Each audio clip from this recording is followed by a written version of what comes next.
Welcome to Miller's Mods, ladies and gentlemen. So I finished the modifications to the Kirin Model A. Very simple modifications. What I did was that I bought the lengthened barrel from Shellington Blasters. The barrel cost me about $15.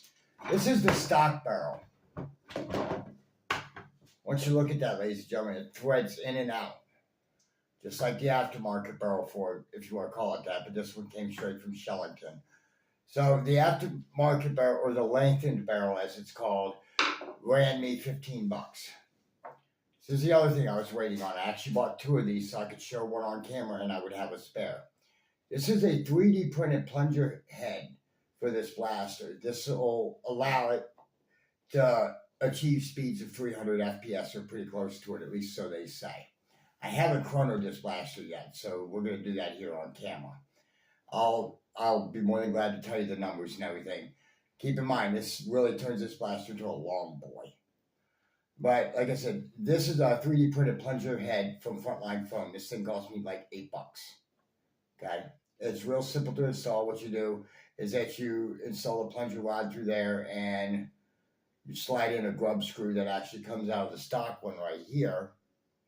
Yes, this is the stock one, by the way. And you slide it in, you lock it in. It's not a big deal. To remove the grub screw, you're going to need a 1.5 millimeter hex key. Yeah, a really small one. You know, and I also added a K26 spring to it too, because that's what Derek's son suggested for 300 FPS play, which is fine. So, like I said, this thing is now rocking Derek's redesigned plunger head, a lengthened barrel from Shellington, a Pro 26, excuse me.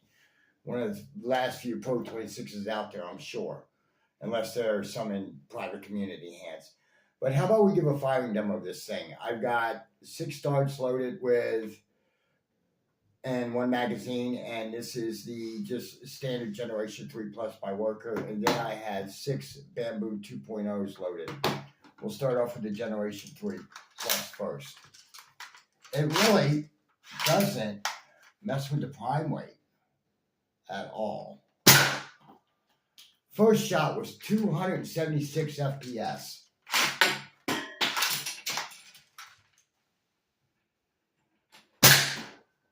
Next shot was 274 FPS.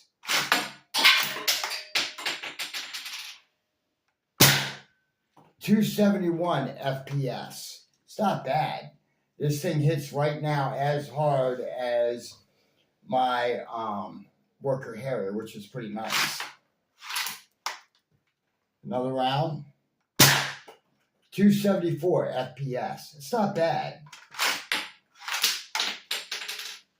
This blaster still has a really nice prime to it. It's really deceptive for as hard as this blaster hits, ladies and gentlemen. This shot was 284 FPS.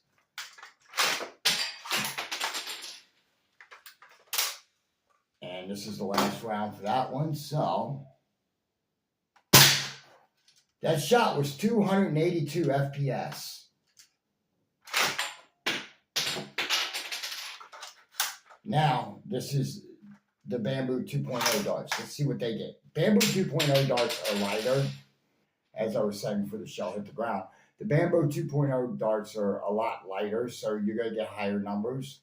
So if I'm going to get 300, it'll be out of these darts. Let's see what we get. I said I was going to get 300. I wasn't kidding. I don't know how well you can see it, ladies and gentlemen. It's 307 FPS. Let's see what else we get. I really do like this blaster. That was 304 FPS. I'm telling you, I'm definitely digging this bolt action. That one shot a little softer at 298 FPS. It's a rather nice blaster, I'm telling you. That shot was 307 FPS.